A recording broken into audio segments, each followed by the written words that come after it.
gran grito desesperado. Capítulo 2. El robo del portafolios. La caligrafía perfecta brillaba delante de mí. La observé superficialmente con gran desconfianza. Su lectura me había dejado un extraño sabor metálico en el paladar. ¿Quién hubiera pensado que en ese portafolio robado iba a encontrar documentos tan personales? ¿Todos serían así? Tenía conocimiento de que el colegio al que asistía había sido originalmente un centro de capacitación para empresas. Incluso a la fecha aún se daban cursos de principios para el éxito, relaciones humanas y personalidad. Pero desde hacía unos 5 años el motivo central del instituto no eran los cursos, sino la preparatoria intensiva. ¿El cambio de giro tendría alguna relación con la penosa experiencia relatada por el autor de aquella carta? Pudiera ser. Pero si así era, no me conmovía. En realidad había muy pocas cosas que podían conmoverme, quizás ninguna. Estaba acostumbrado a reaccionar como la carga social, el delincuente en potencia que me habían convencido que era. Sin embargo, a veces mi papel me disgustaba, sobre todo cuando, motivado por alguna circunstancia especial, percibía la sensación interna de no ser tan malo. Y la lectura de esa carta había despertado en mí una sensación así. Sacudí la cabeza aprensivamente y arrojé los folios al guardarropa. Seguramente todo lo escrito ahí no era más que una fantasía imaginada por ese hombre a quien yo detestaba sobremanera. En mi entendimiento no cabía la posibilidad de que alguien pudiera experimentar sentimientos tan nobles, y menos él. Me consolé con razonamientos apropiados. Si esa carta era verdad, el director de mi escuela era un fanático santurrón o un marica declarado. Exactamente. Para poder relatar cómo hurté ese portafolio, primero necesito hablar de un personaje importantísimo en aquella época de mi vida. Mi hermano Saúl. Era un tipo bastante impredecible. Se tomaba muy en serio su papel de hermano mayor, atribuyéndose el privilegio de amonestarnos a Laura y a mí a diario. Cuando lo desafiábamos se alteraba inmoderadamente y no le hablaba a nadie durante días. Con frecuencia discutía con el tirano de papá y consolaba a la mártir de mamá, pero nada mejoraba en casa. No entendía mis consejos de que aceptara las cosas así. Realmente era un sujeto raro y por ello incluso se había ganado mi secreta admiración. Le gustaba tocar guitarra hasta altas horas de la noche y también escribía poesías.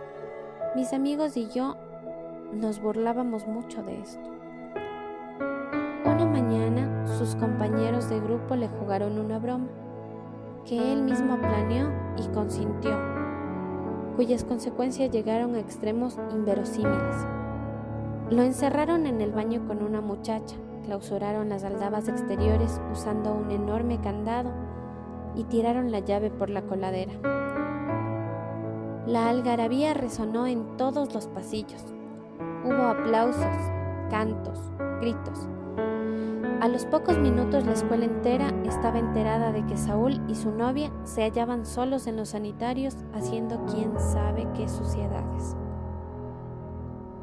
Hubo que llamar a un cerrajero para que pudiera abrirles, y como fue imposible dar con los cómplices de tan original travesura, detuvieron en la dirección a los amantes protagonistas. Acudí a las oficinas para esperar que lo pusieran en libertad después de amonestarlo, pero el asunto se complicó. Llamaron por teléfono a mi padre. Nunca lo hubieran hecho. Lo vi entrar a la recepción del colegio con aire de prepotencia, sin siquiera haberse quitado la bata blanca que lo distinguía en su trabajo. «Soy el doctor Hernández», le gritó a la secretaria. «Me llamaron para decirme que iban a expulsar a mi hijo. Tengo muchos pacientes y no puedo darme el lujo de hacer antesala, así que haga el favor de anunciarme de inmediato con el director». máximo censor salió a recibir al escandaloso visitante. «Pase, por favor. Saúl está aquí con su novia». Me quedé afuera tratando de escuchar lo que se decía en el privado. No fue difícil. Papá recibió las quejas haciendo grandes aspavientos, preguntando teatralmente cómo era posible todo eso. Mi hermano alzó la voz para defenderse y fue abofeteado cruelmente frente al director y la novia. Después hubo un momento en el que no se escuchó nada. En ese silencio imaginé a la chica llorando a cántaros, al administrador como estatua de hielo, incrédulo de la agresividad que había presenciado, y a mi hermano aguantando estoico el dolor de la humillación. Unos minutos después se abrió la puerta del despacho y salió Saúl. Detrás papá. «¿A dónde crees que vas, muchachito?». Y al decir esto lo sujetó por la oreja. Saúl sudaba y tenía el rostro extremadamente rojo. Se liberó de la mano opresora de un zarpazo y echó a caminar hacia afuera sin decir nada. «Un momento, detente o te arrepentirás toda tu vida». En la calle, varios estudiantes observamos la penosa escena en la que el adulto trataba de sujetar al joven, jalándolo de los cabellos mientras éste se defendía ágil y ferozmente para alejarse a pasos rápidos del lugar. Saúl no volvió a casa, nadie supo a dónde fue, por lo que papá se la pasó llamando por teléfono a todas las autoridades de la ciudad para reportar al fugitivo. Mamá estuvo llorando inconsolablemente y Laura y yo nos acostamos con la excitante novedad de que el primogénito había abandonado el nido.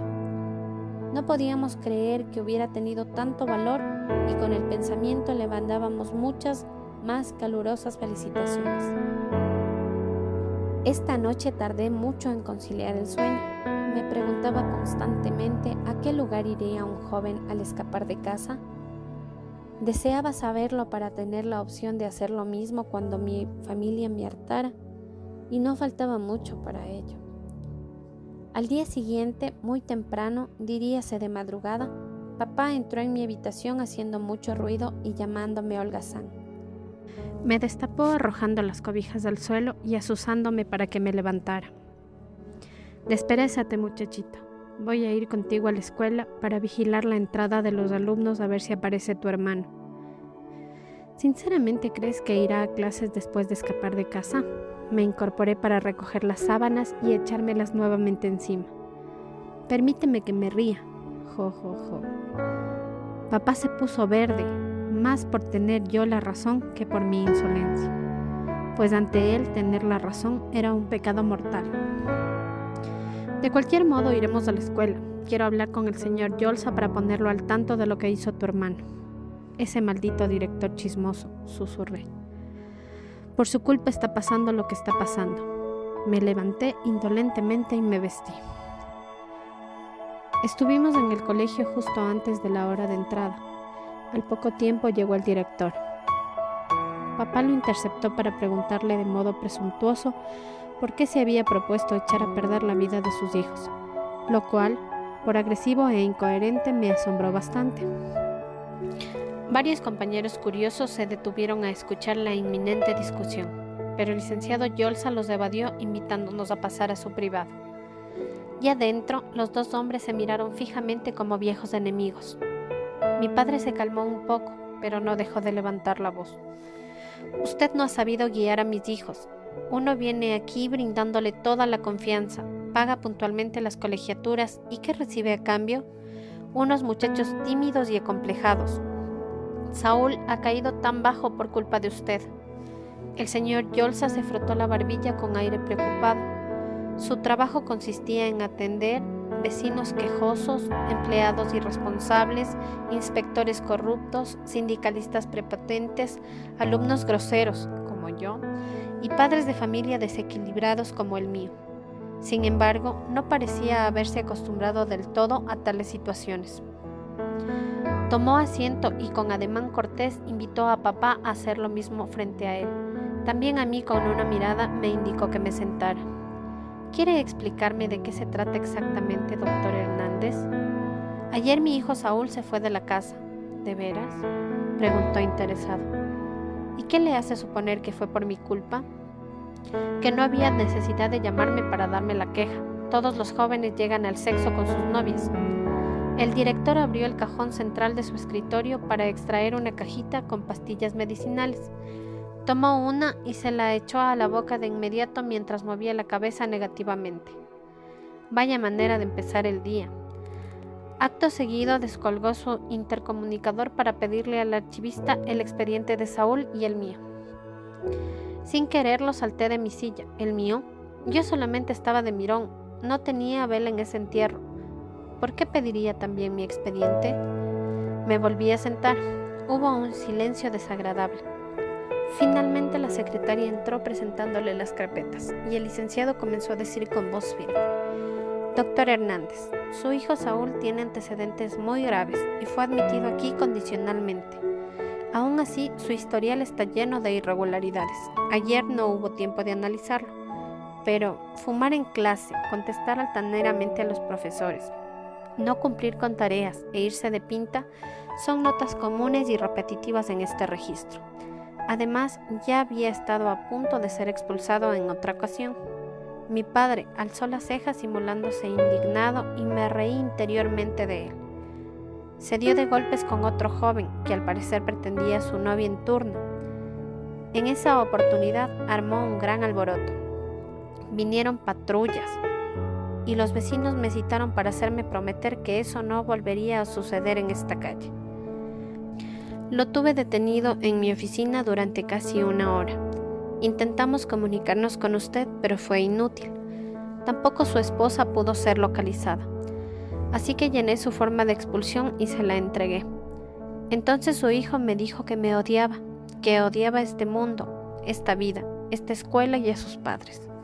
Después de eso se echó a llorar y su llanto demostraba una congoja enorme. El licenciado se levantó ligeramente, apuntando con el índice. Doctor Hernández, si no ha visto a su hijo llorar de esta manera últimamente, usted está muy lejos de él para poder ayudarle. Volvió a sentarse y antes de continuar pareció escoger las palabras. Ante una situación tan patética no pude dejar de darle otra oportunidad. Sentí que en el fondo Saúl no era culpable de sus yerros. Un joven que se desprecie tanto a sí mismo debe tener una pésima familia. El origen de la autovaloración de un individuo se halla en su familia. La gente se comporta en la calle como aprendió a hacerlo en su casa. Si Saúl está en malos pasos, no hay más culpables que usted y su esposa. Mi padre estaba petrificado. El matiz sanguíneo de sus mejillas me hizo percibir su cólera. Esta era tal que no podía hablar. El director, en cambio, se mostraba mucho más seguro e impertérrito que al principio. Seguidamente abrió mi expediente y comenzó a hojearlo con detenimiento. Su hijo Gerardo es otra muestra de lo que le estoy diciendo. Para que se callara lo miré con todo el repudio que pude, pero al individuo pareció no importarle mi amenaza visual. Es impuntual, faltista, flojo. Los profesores lo reportan como un alumno de última categoría. Por si no lo sabía, él también ha estado a punto de ser expulsado. No por irregularidades graves, sino por una infinidad de reportes sencillos de indisciplina y apatía. Gerardo es un cabecilla para los malos actos. Incita a sus compañeros a cometer pillerías encontrando siempre la forma de salir exculpado. Pero los maestros y yo nos hemos dado cuenta de su juego. Detrás de las infracciones de sus amigos siempre está él. Reconozco que es muy inteligente y estoy casi seguro de que también en su casa aparenta ser un buen hijo, pero secretamente acumula un gran rencor que lo hace atentar contra todos cuando se siente resguardado. Mi padre, mordiéndose feamente el labio inferior, se volvió hacia mí con claras intenciones de matarme. Pero yo me hice el disimulado, clavándole la vista al director Sucho. Tarde o temprano me las pagaría. Papá se puso de pie, listo para salir de allí. El señor Tadeo Yolza levantó la voz con la firmeza de alguien que ha ganado un envite. Doctor Hernández, sus rabietas de padre indignado no ayudarán en nada. Sus hijos son listos, pero terriblemente infelices. Tanto Tanto Saúl como Gerardo necesitan recuperar, en primer lugar, su autoestima. ¿Entiende esto? ¿Cómo suele corregirlos? ¿Se acerca a ellos para tratar de entender sus razones y después los guía con mano fuerte pero amistosa? ¿O simplemente les grita, los insulta y abofetea como hizo ayer con Saúl en esta oficina? Permite que en su hogar se apliquen sobrenombres, se hagan burlas y críticas destructivas, se exalten las capacidades de unos para menospreciar las de otros, se invoquen deseos de que tal o cual hijo sea distinto, o se admiren envidiosamente las condiciones de otras familias. Si así ha sido, usted ha creado en ellos una autovaloración peligrosamente pobre. Todo ser humano aprende a autovalorarse en el lugar donde crece, ayudado de las personas con quienes convive. En la familia nacen las expectativas del individuo, su moral, su forma de sentir, su personalidad. El director parecía ansioso de continuar hablando, como si hubiese esperado durante meses la oportunidad de decirle todo eso. Mi padre se volvió hacia él con la vista desencajada. Por un momento pensé que se le echaría encima. Ustedes los maestros, tartamudeó visiblemente afectado, son demagogos y engreídos. Creen tener el derecho de meterse en la vida de los demás como si fuesen perfectos. Doctor Hernández, usted y yo ya nos conocíamos. Yo lo consideraba un hombre sensato, pero en estas últimas 2 entrevistas me he percatado de que necesita una gran ayuda. Si sus hijos se pierden o fracasan, no habrá otro responsable directo más que usted. Vi como mi progenitor apretaba los puños hasta que los nudillos se le pusieron blancos. Su siguiente objeción apenas fue inteligible. Ustedes los maestros se creen sabios, le devuelven la responsabilidad a uno, pero son incapaces de hacer algo por los muchachos. Cabizbajo dio la vuelta y sin despedirse salió bruscamente del lugar. Al verlo alejarse por primera vez me percaté de que no era tan inmune como yo había pensado.